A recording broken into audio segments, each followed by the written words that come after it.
Nothing to do with the Brown University shooting. I'll be happy to take those questions off podium after we finish, but we want to start with questions relating to Brown first.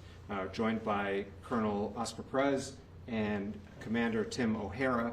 Hopefully everyone has seen, we've posted online for the public and in response to many requests from members of the media for documents pertaining to the shooting at Brown University on the 13th. The documents released today are our full response to those requests. As I've said a few times over the last several weeks, this was a difficult process to both maintain our commitment to transparency, to respond to requests from the media and the public's right to know exactly what happened, but also balancing what we know are potential really serious downside effects of releasing some of this information. The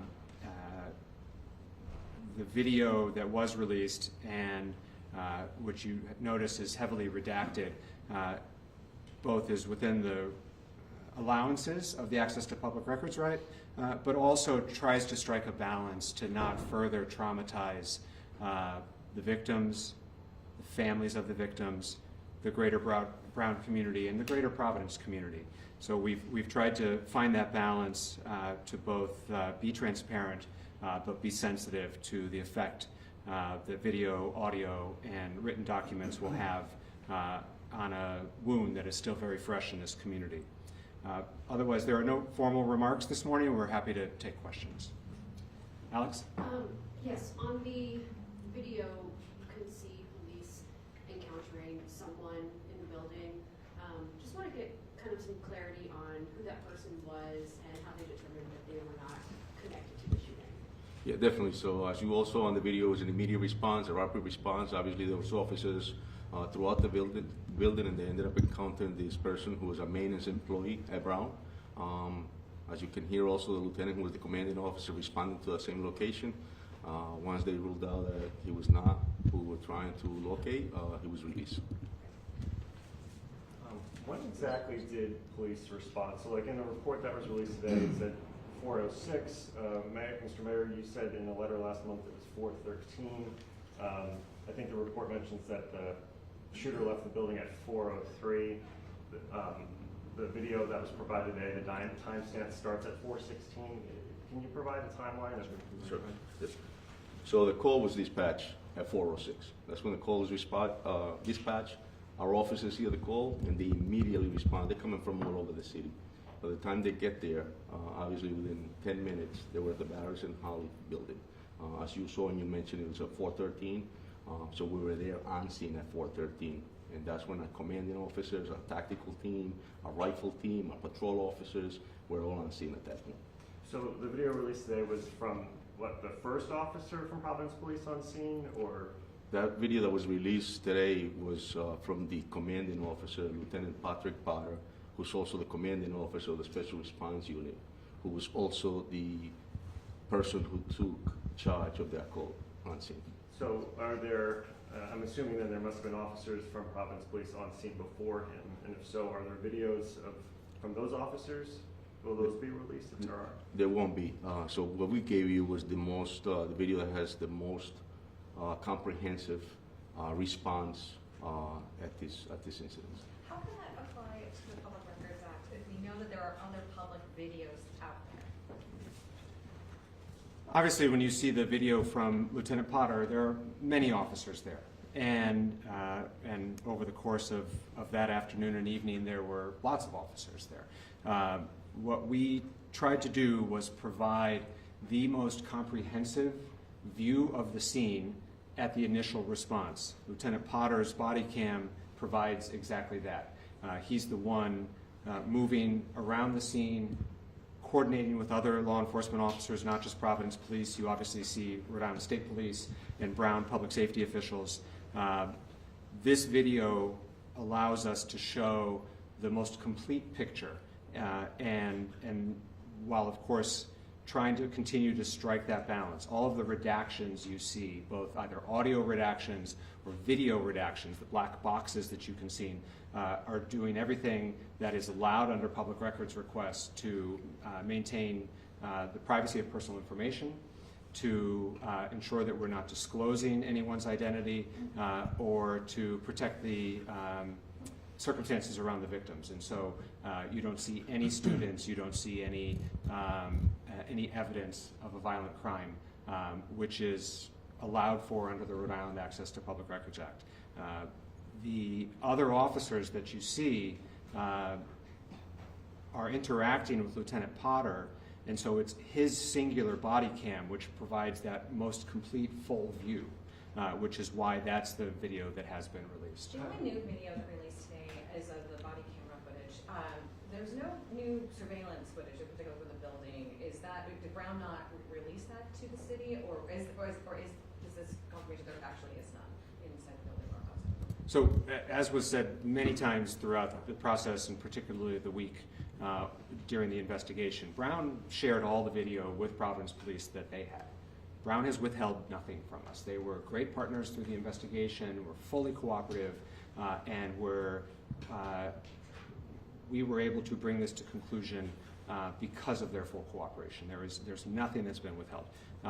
That doesn't mean that every piece of footage that they shared with us is relevant to be released to the public. We have all of the video that we needed for our investigation, and at this point, the Providence Police investigation is closed.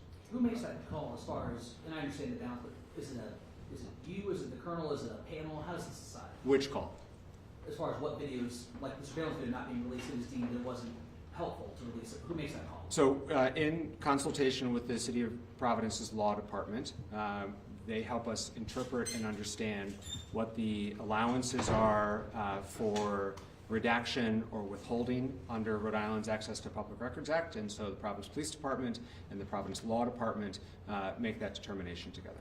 Have any policies or emergency response plans changed since this incident? So we have Providence Police, Providence Fire, Providence Telecommunications, which is 911, and Providence Emergency Management, PEMA. Those four agencies make up our public safety team. They've all done their initial immediate after action, and we are now in the process of starting the formal after action review with a third-party review firm. As I've said a few times, we expect that process to take anywhere from 3 to 12 months to do it well. That is consistent with how these things have gone in other places, sadly, that have had to experience similar circumstances. And so we've done that initial review, but the full report, which will be made public, isn't expected for several months. Colonel, a question as far as one of the transmissions, I apologize, maybe I'm not listening to every single piece from the audio, but it said that there were 5 Brown University police officers working that day, but only 2 were available. Do we know where the other 3 were? So I tell you that when we responded, our rapid response, there is Brown police officers on scene. Again, there's a different department, but I did, as you know, and you probably saw them on the video, they were there on scene. As far as the number, I'm not sure. Was there a staffing level like that was affected that day, or lack of resources? From Providence Police? No, we had, I'll tell you, and I said it from the beginning, that I'm extremely proud of the rapid response of our officers. As you saw and you heard, there was the whole department was up at the Brown University. So we have enough personnel, and then we were also blessed that we had, obviously, as I mentioned, the commanding officer of the Special Response Unit. We had members of different tactical teams, of specialized units, of the rifle team, and they were there within minutes. And so, yeah, we were pretty definitely. If I could just add on that, because you see it a little bit in the video. So Providence Police was fully staffed that day for our regular staffing, but then we had officers responding before they were called to do so. Out of a sense of duty, their honor and obligation and heroism in this profession, and on that day, they were grabbing their gear and going before they got the call. And you start to see officers arriving frequently in the video. Similarly, and you don't get as clear a view on this because it's a little bit off scene, but Providence Fire and Emergency Rescue, along with rescues from multiple other departments, and you can see that in the Providence Fire report, logs that, but there's no video for it because firefighters don't wear body cam. But we similarly were receiving mutual aid from other communities immediately. And actually, there's a transition point later where we have to get organized with all the help that we received. I mean, it's sort of like, I don't want to say too much help, but but we were overwhelmed with help, which was excellent. And so it was no shortage of staffing at all, and in fact, people responding to the call of duty before they were called and asked to do so. Brown University did get an alert that there was an active shooter, but students at other schools did not. Students at Johnson and Wills or RISD and residents on the east side did not get notified. Is there an effort to expand the alert notification system so that if something like this happens again, those students, if the shooter had been, out in the city, that could have been a real problem for people who didn't know about that? Yeah, certainly the emergency notification and alert system is one of the top both pieces of feedback that we've received and issues that we'll be focusing on how to do better. God forbid something like this ever happens again. Residents did receive an alert from our PVD 311 system. As has been discussed many times, that is an opt-in system. You would have needed to have signed up for 311 to get a 311 request. And so for the many people who had never signed up, they wished they had received notification.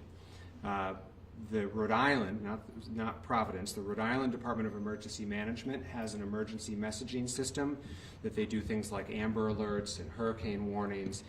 Those force a message without having been enrolled, but often, and I think we can all think of an instance where this happened, result in an audible alert that comes through your cell phone. And it is not best practice in an active shooter situation to use a mechanism like that, because if you have students, in this case, hiding from an assailant which is still at large, it can disclose their location when those alerts go off. So we do not use that messaging system for situations like this. As a result of our trying to learn and do better from a situation like that, we're now seeking out and trying to find a system in between those two. Something that allows us to push out notifications to everyone, but that doesn't further endanger or jeopardize someone's safety. And so the Providence Emergency Management Agency, PEMA, is actively reviewing other tools and technologies and talking to colleagues around the country to see how we might find that middle path to do better in the future. When did the 311 alert go out? I have to get back to you on that. We have that timestamp. Mayor, is this the totality of records and video that you intend to release at this time? I mean, yes. Going forward, you don't expect to make any additional releases? Yes. Today's release of video, audio files, and documents is our full and complete response to the public records requests that we've received. We also talk about transparency, but also amid ongoing trauma these students are obviously recovering from and their families. Why was this display of accountability so important? Even though it might be hard for these resources to be out now in the public. It is, and thank you. It is a really difficult balance, and I think folks saw the letter, with the statement that we put out, delaying the release until today. That was at the request of the families of the victims. There was a memorial service on campus on Saturday, and the families of the victims asked if they could at least get through Saturday. In all honesty, they didn't want us to release anything. And so, but we have a commitment to transparency, and our commitment to transparency is rooted in a desire for this community to continue to trust their police department. Transparency is a key component to trust, and the way in which Providence Police are able to do their job, and the reason in which they do such a good job, is that by and large the Providence community trusts them. And they trust them because they know that we will be transparent, they know that we hold people accountable, and they know that their level of professionalism is subject to scrutiny. And that's what today's release is about. Are you hearing directly from those families? What is exactly, what they need right now? Have you heard directly from them? So I've spoken to either all the victims or all the families, all in recent days. A couple of the families have some language barriers, but I've spoken to everybody. And the details of those conversations are private, but as I mentioned, many of their kids are working really hard at moving forward and moving on.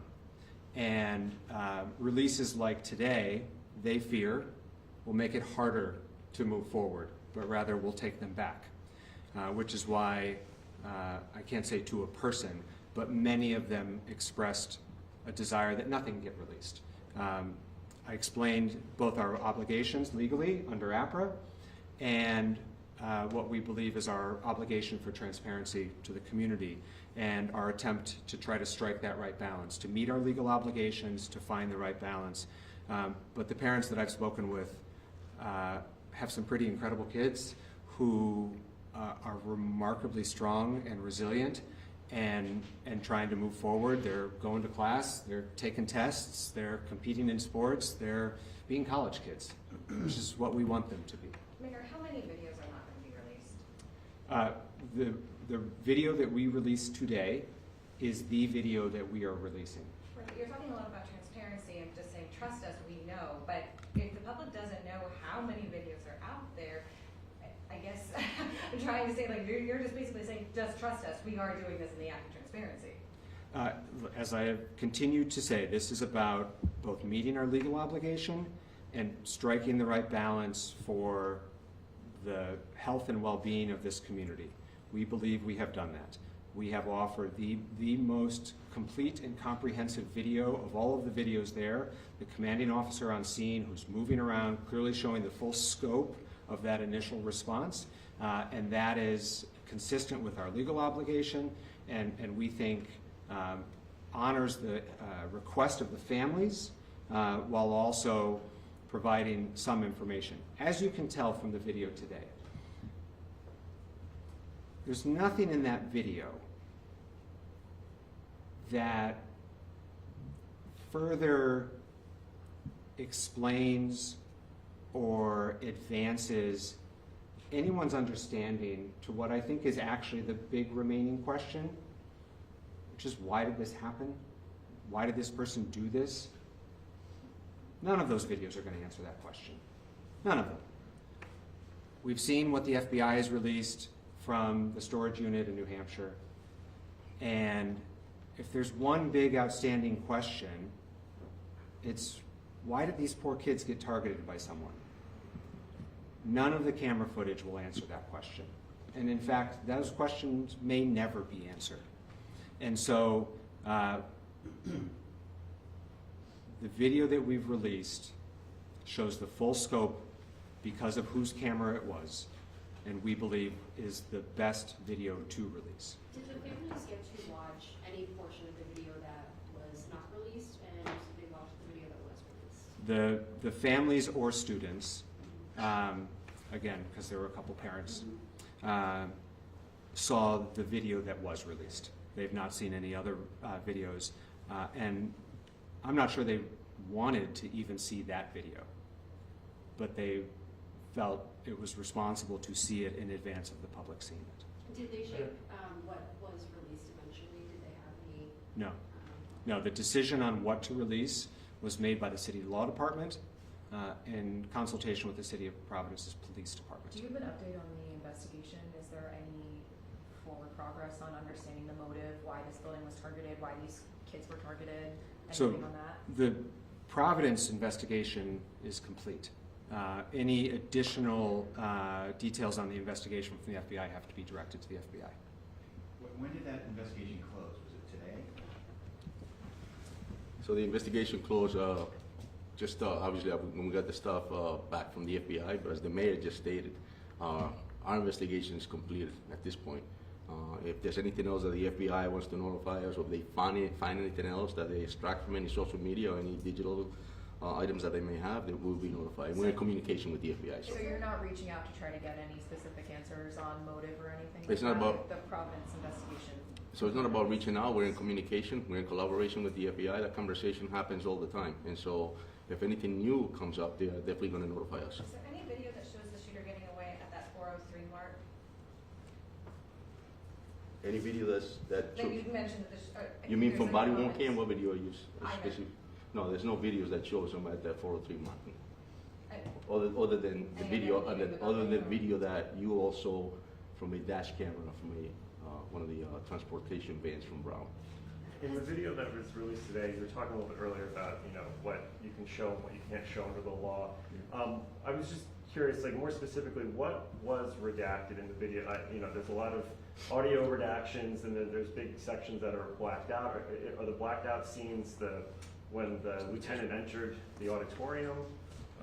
And what are they saying on camera that people can't hear? So I'll tell you, as the mayor stated, we release was the most comprehensive. We are not going to release the stuff that was blocked out.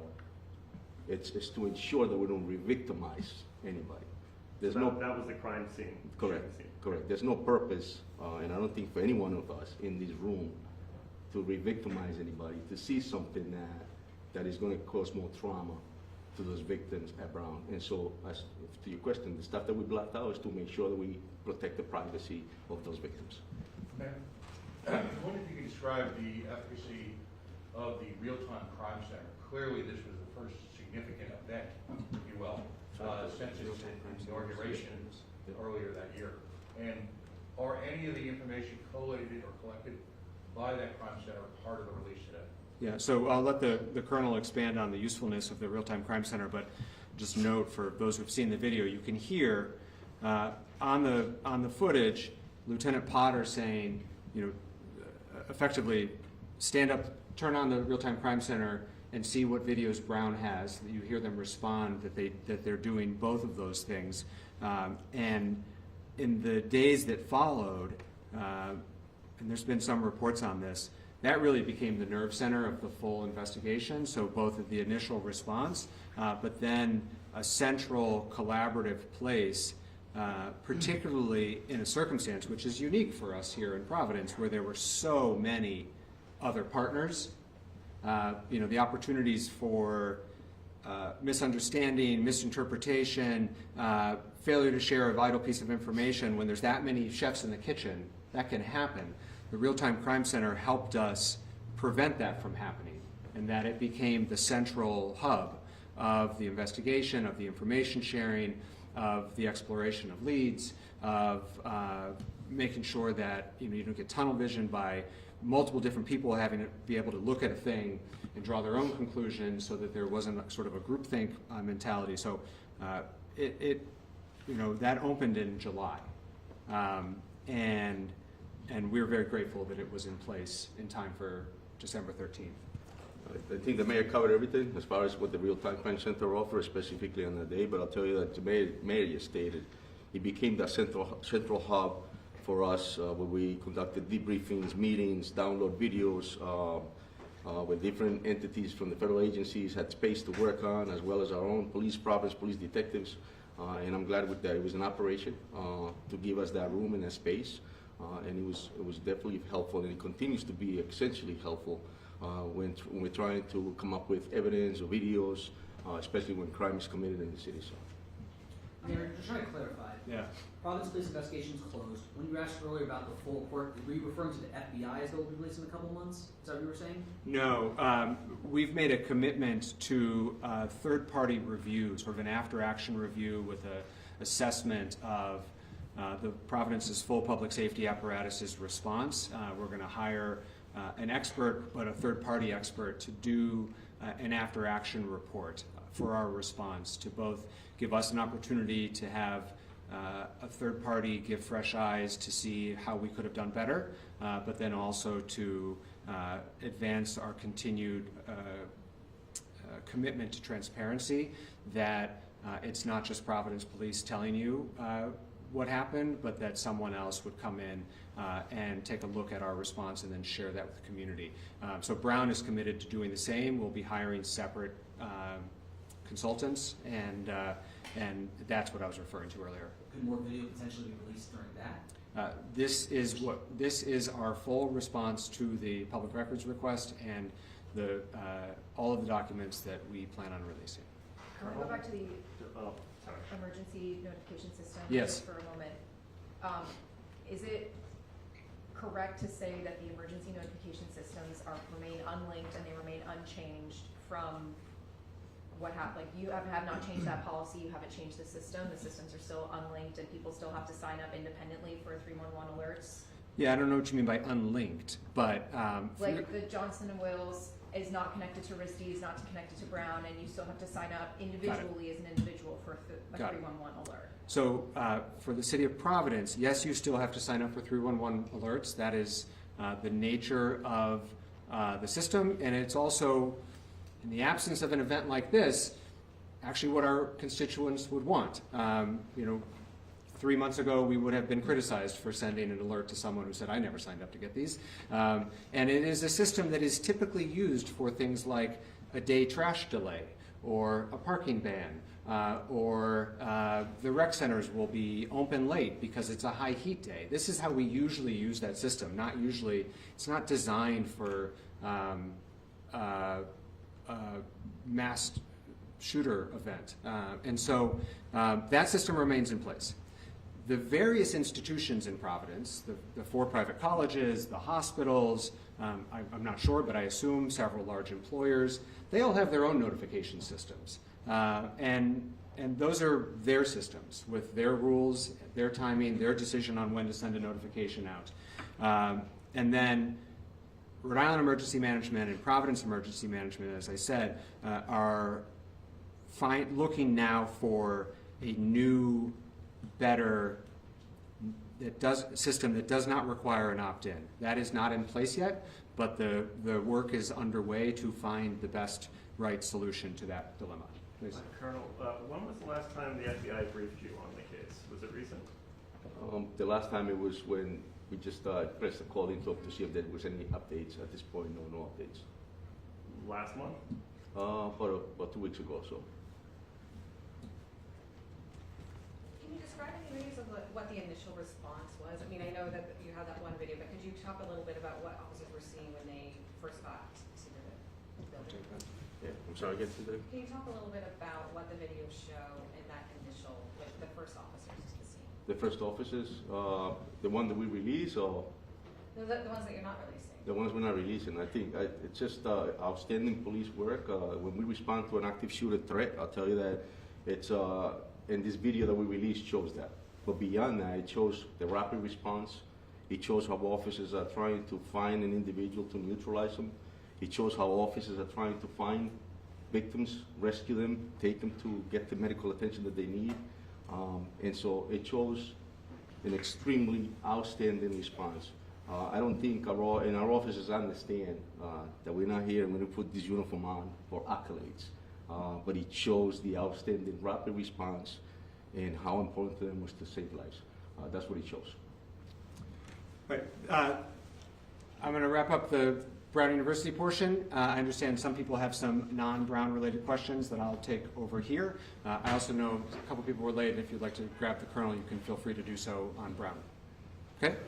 Thank you.